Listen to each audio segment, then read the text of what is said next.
NDA hi kan zom lova azom party zu oma kan raman riveka amaro chu in laisi na thatak nei kan duani to na tangin kan try to masa te khan mizawini ani na rei tak hun aro lai khan MLA pathum kan nei thina Assam sarkar noya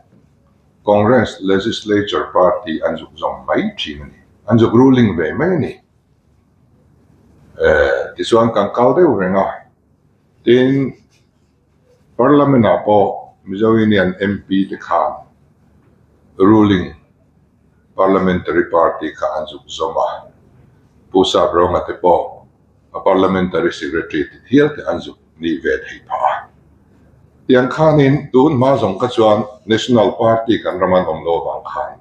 elaya tualto party rorel na changa piang khan state Assam noi kanom line ani emo central ani emo ruling party kha anjuk thopui zelani chu kan ramtan opposition all lo ningot ai chuan a hlok zok ti kha an chiang ani amaro chu tu nuwa national party kan lo om ve ta P Indira Gandhi ne na po khan Congress party in ron introduce is a blunder ni ti swalian ta kan ka tinge ni enga tinge dia in ron introduce ma ka chuan Mizoram sarkar na lapia nin kan thopui vek chu Congress vek ang chu kan ni Mizoram mi pui ki tu na chuan in party account in ron hong ve ta in party achak chuan in thopui te kan nia in chaklo chuan opposition kan ni zel dona kha nia chu wang chuan in national party hi chu ron lut mi alo ula regional party chau hi omilangin ti chuan in central ruling party piang nen in thiam thana thatak nei thok tang zelila chu ke ni tan po advantage ania nang ni tan po nia ma tu chuan in party in introduce lak lo to in chakchang chuan in ta kan nia ngai chaklo tan chuan in nang ma di no tu kan ni to do ne cutting nge adi khop mai ti ni tuna chuan kan tilak lo to national party kan introduce to ta chuan national party kan nei te hi chu khulaman sarkar chuan Mizoram kan ruling ani maya khulaman sarkar lo vai chuan opposition state kan ni don zel thani chulai atak chuan tualtro party ni advantage a hlok na alo om ta in thanlai po kan min interview renga ta chuan in regional party with national outlook Brigadier T Sailawan aloti ka kan din nani ti kasoi china tuna po hianin kan sarkar tira kanin mu tran tir atangin prime minister te home minister ten mani zong tur chuan min som rengani mani ka kalpo khanin min na som tho amaro chu a heng hi chu tho na chatak neila nang mani tluk kan nia tu na hi chuanin official kanin zong kher po hi alangai manile kan la soi ho zelang chu tin kanin thathen chin ani chu thodik takania chu wang chuan zom to ang in media then khada temin ti kan PSC meeting kan agenda tu ra te omin then khatin an zia ka aom lo rim ka kan agenda alani lo party hian PSC imo OB meeting imo executive imo eng tiklai men NDA zomi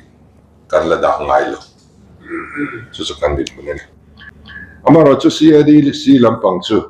a sarkar siam thei na siam khania LADC apo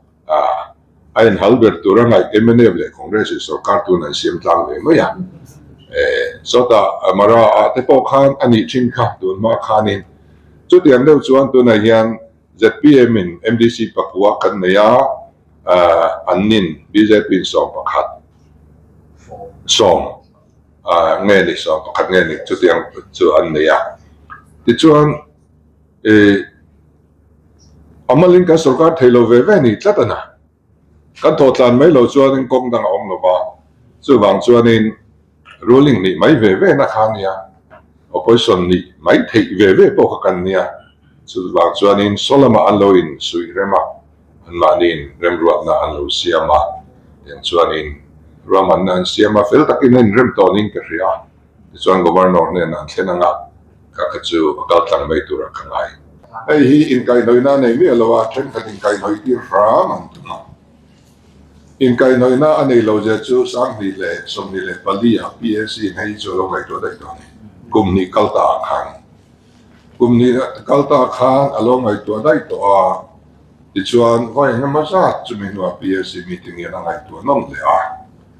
PSC du dan kha zom chu lo ni se to ni kan teng lo banga amaro chu PSC hianin palsu de vai mai na le reilu tuk deuh ni an hriat awang le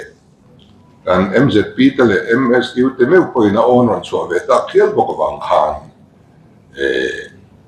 kan meeting le thleng ha kila